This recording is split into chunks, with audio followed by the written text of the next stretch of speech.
Mainit yan, sobra. Yum, yum.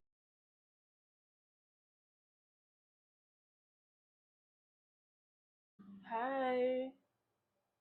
First time ko nga gagawa ng Spanish style.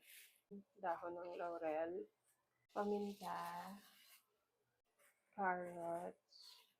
Hindi ko nilagyan talaga ng shape para hindi sayang.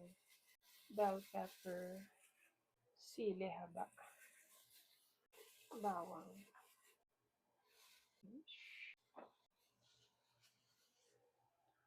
And then, lagay natin the rest. Isang kutsara lang siguro. Pepper. Olive oil.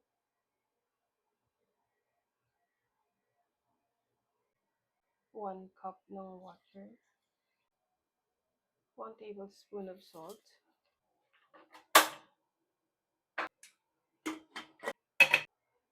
Once na nag-start na nag-whistle, hinaan natin yung apoy. And then, pakuluan siya for an hour.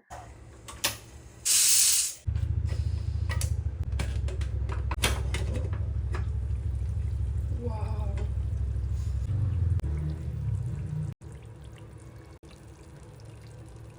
Uy! Amoy! Tingnan natin kung makakain talaga yung yung tinik niya. Here, try this one first. Tapos, rice. Yung lasa muna pala. Tikman mo.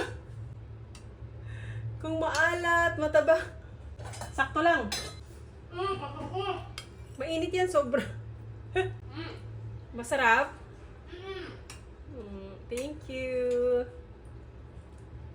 Kain ka mabuti. Yum, yum.